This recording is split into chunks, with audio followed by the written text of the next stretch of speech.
कन्याकुमारी से कश्मीर तक निकाली जा रही कांग्रेस नेता राहुल गांधी की भारत जोड़ो यात्रा इन दिनों देश व प्रदेश में चर्चाओं से भरी हुई है। कांग्रेस पार्टी के द्वारा यात्रा को लेकर व्यापक स्तर पर तैयारियां की जा रही है। इसी को लेकर प्रदेश कांग्रेस कमेटी के द्वारा यात्रा के संबंध में खरगोन जिले का समन्वयक प्रदेश कांग्रेस के महामंत्री नरेंद्र पटेल को बनाया गया है। नरेंद्र पटेल के द्वारा यात्रा को लेकर व्यापक स्तर पर तैयारियां की जा रही है।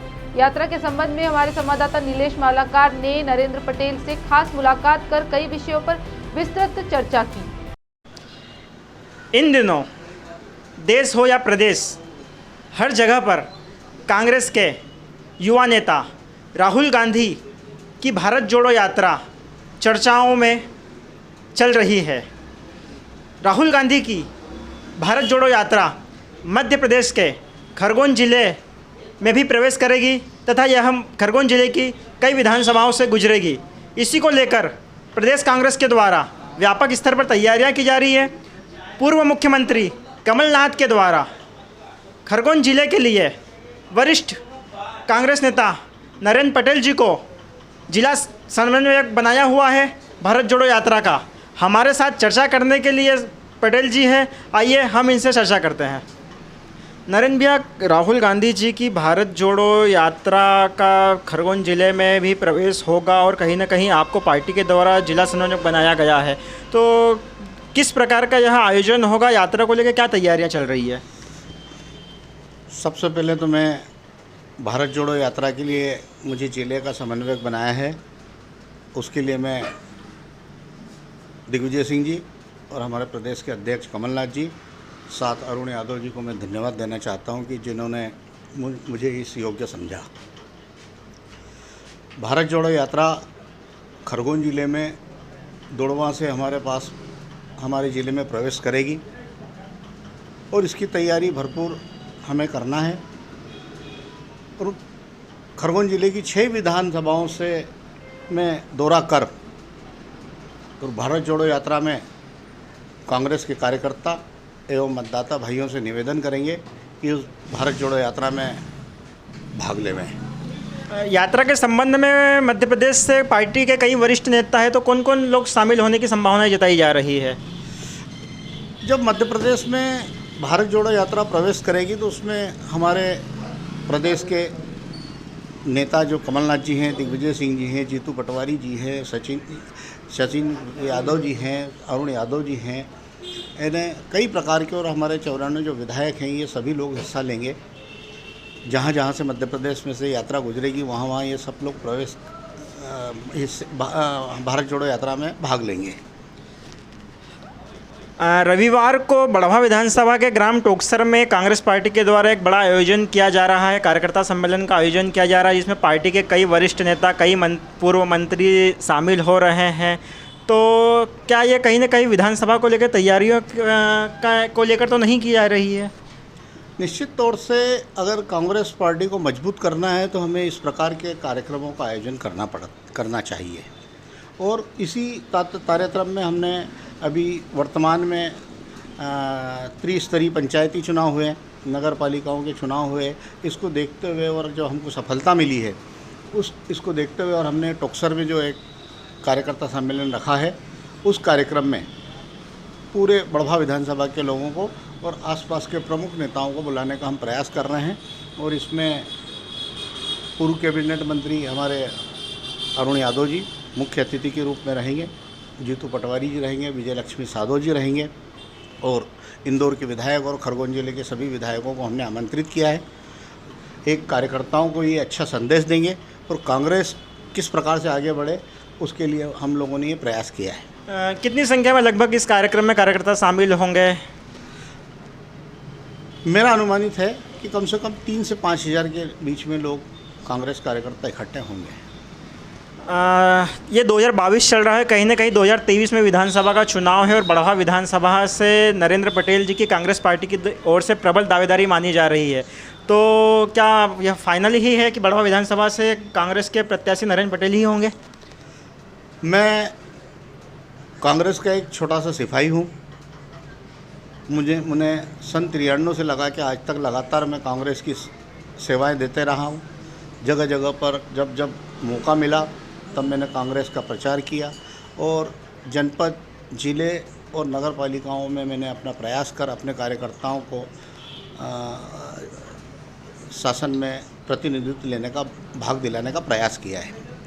अगर पार्टी चाहेगी, हमारे प्रदेश के अध्यक्ष दिग्विजय सिंह जी एवं प्रदेश के अध्यक्ष कमलनाथ जी, अरुण यादव जी अगर चाहेंगे, विजय लक्ष्मी जी साधो जी चाहेंगे, तो निश्चित तौर से मुझे अगर कभी बढ़वा विधानसभा से विधायक का प्रत्याशी बनाते हैं तो मैं निश्चित तौर से अपना चुनाव लड़ने को तैयार हूँ। कहीं ना कहीं आप पूर्व में ब्लॉक कांग्रेस कमेटी के भी अध्यक्ष रहे हैं, वर्तमान में प्रदेश कांग्रेस के महामंत्री हैं। आमतौर पर देखा जाता है कि बढ़वा विधानसभा में जो नर्मदा के उस पार का बेल्ट है वह कहीं ना कहीं कांग्रेस के लिए को लेकर आप लोगों के द्वारा क्या प्रयास किए जा रहे हैं? पिछले वर्ष हमने इसके लिए 2 कार्यक्रम किए थे जिसमें हमको सफलता मिली थी। एक हमने मोटक्का में किया था, उसके पश्चात हमने एक कार्यक्रम बढ़वा में किया था जिसमें बढ़वा तरफ हमने जब जन जागरण यात्रा का कार्यक्रम दिया गया था, उस कार्यक्रम के अंतर्गत में हमने बढ़वा साइड हमने एक कार्यक्रम किया था, उसमें करीबन 3000 लोग उपस्थित हुए थे।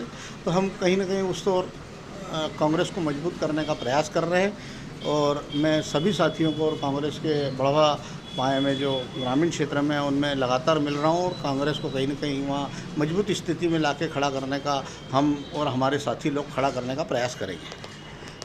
कहीं ना कहीं 15 साल तक बढ़वा विधानसभा में भाजपा का कब्जा था और 2018 में कांग्रेस एकजुट होकर चुनाव लड़ी और कहीं ना कहीं सचिन बिरला को एक ऐतिहासिक वोटों से यहाँ बढ़वा विधानसभा से जीत दर्ज कराई थी। लेकिन कहीं ना कहीं देखा गया कि 2 साल में ही उन्होंने पाला बदलते हुए कांग्रेस छोड़ भाजपा में शामिल हो गए। लेकिन आज भी कहीं ना कहीं विधानसभा में वह कांग्रेस के सदस्य के तौर पर ही उनका नॉमिनेट है। तो आखिर क्या कारण रह रहा है कि अभी तक कांग्रेस पार्टी उनका इस्तीफा तक नहीं विधानसभा में ले पाई है? ये इस्तीफे का काम विधानसभा के जो अध्यक्ष होते हैं उनका कार्य होता है कि उन्हें इस्तीफा, हम लोगों ने कांग्रेस पार्टी के द्वारा आवेदन दिया विधानसभा अध्यक्ष को, लेकिन उन्होंने 2 बार उसको रिजेक्ट कर दिया है। तो कहीं ना कहीं भारतीय जनता पार्टी की मंशा है कि हमें कहीं उपचुनाव न कराना पड़े। कहीं ना कहीं भारतीय जनता पार्टी इसमें डर रही है कि अगर कभी उपचुनाव कराते हैं तो हमें हार का मुंह देखना पड़ेगा और हार की वजह से पूरे मध्य प्रदेश में इस सीट से अगर भारतीय जनता पार्टी हारती है तो कहीं ना कहीं पूरे मध्य प्रदेश में उनका नुकसान होगा। इस वजह से वो चुनाव नहीं कराना चाहते हैं। मध्य प्रदेश के मुख्यमंत्री शिवराज सिंह चौहान अपने को स्वयं को किसान का पुत्र बताते हैं। कृषि मंत्री भी कहते हैं कि मैं खुद किसान हूं। लेकिन वर्तमान समय में यदि हम बात करें किसानों की आर्थिक स्थिति बहुत ही ख़राब होती जा रही है। लहसुन पानी के भाव बिक रहा है, नदियों तालाबों में फेंका जा रहा है और कहीं ना कहीं कल विधानसभा का शीतकालीन सत्र चल रहा है और कांग्रेस के विधायकों के द्वारा विधानसभा में लहसुन लेकर गए। तो आखिर किस प्रकार से क्या मंशा रहेगी कि अपने मुद्दे को विधानसभा में उठा सके? निश्चित तौर से पिछले 8 वर्षों से भारत में भारतीय जनता पार्टी की सरकार है और मध्य प्रदेश में पिछले 15 वर्ष और ये 4 वर्ष तक 3 वर्ष ये हो गए, 18 वर्ष से मध्य प्रदेश में भी भारतीय जनता पार्टी की सरकार है। सभी समय पर किसानों के रूप में पार्टी में जाकर मिले हैं, लेकिन किसानों को आज की तारीख में हम देखें तो इतना यूरिया खाद मिल रहा है। आज तक एक किसानों को 1 2 कहीं खाद भी नहीं मिल रहा है और मैं और समझता हूं कि कहीं ना कहीं ये मान के चलें कि किसानों का अहित ही होगा और किसान भारतीय जनता पार्टी से दूर होते जा रहा है। ये मुझे जब मैं ग्रामीण क्षेत्रों में दौरा करता हूं तो निश्चित तौर से वो चर्चा करते हैं इस चीज़ की। कहीं ना कहीं आपका ग्रामीण क्षेत्र में भी अच्छा खासा प्रभाव है। वर्तमान में हम बात करें तो लगातार मध्य प्रदेश में घोटाले पे घोटाले उजागर हो रहे हैं। चाहे मैं यूरिया खाद घोटाले की बात करूं, चाहे कारम बांध घोटाले की बात करूं, चाहे पोषण घोटाले की बात करूं, तो क्या कांग्रेस पार्टी या कांग्रेस के विधायक विधानसभा में उन मुद्दों को भी उठाएंगे? निश्चित तौर से विधायक दल की बैठक हुई है, उसमें कमलनाथ जी ने निर्देश दिए हैं कि ये जो भ्रष्टाचार जिस प्रकार से चल रहा है उसके मुद्दों पर विधानसभा में चर्चा की जाएगी। लेकिन कहीं ना कहीं मैं समझता हूँ कि विधानसभा पिछली बार जब कांग्रेस की सरकार 2004 तक रही थी, जब विधानसभा 15 दिन, 18 दिन, 28 दिन तक चलती थी। और जो जब से 15 साल से भारतीय जनता पार्टी की सरकार आई है, विधानसभा का सत्र मात्र 3 या 4 दिन या 5 दिन या 7 दिन से अधिक नहीं चलता। उसमें ये प्रतिपक्ष को अपना कहीं न कहीं विरोध करने का मौका ही नहीं दे पाती है। एक अंतिम सवाल कि कांग्रेस का विशाल कार्यकर्ता सम्मेलन आयोजित होने वाला है टोकसर में, कार्यकर्ताओं के लिए क्या संदेश देना चाहेंगे आप? मैं जो टोकसर में 18 तारीख को सुबह 11 बजे से हम सम्मेलन करने जा रहे हैं, मैं किसान भाइयों से, मजदूर साथियों से और व्यापारी बंधुओं से निवेदन करना चाहता हूं कि उसमें अधिक से अधिक की उपस्थिति आप दर्ज कराएं, और जिससे कि कांग्रेस के साथियों का मनोबल बढ़े और हम लोग आने वाले समय में जब भी हमें मौका मिलेगा शासन में अगर आने का, तो निश्चित तौर से हम किसान की, मजदूर की और व्यापारी बंधुओं की उसमें अपनी अग्रिम बातें रखकर और पुनः इस मध्य प्रदेश को मजबूत करने का अवसर प्राप्त अगर होता है तो निश्चित तौर से मजबूत करने का प्रयास करेंगे। ये हमारे साथ थे प्रदेश कांग्रेस के महामंत्री नरेंद्र पटेल जी, जिन्होंने राहुल गांधी की आगामी दिनों में होने वाली भारत जोड़ो यात्रा, कार्यकर्ता सम्मेलन सहित कई विषयों पर विस्तृत चर्चा की और जानकारी दी है। अब देखना होगा कि आगामी दिनों में होने वाले विधानसभा चुनाव में कौन सी पार्टी बाजी मारती है। सनावत से नीलेश मालाकार।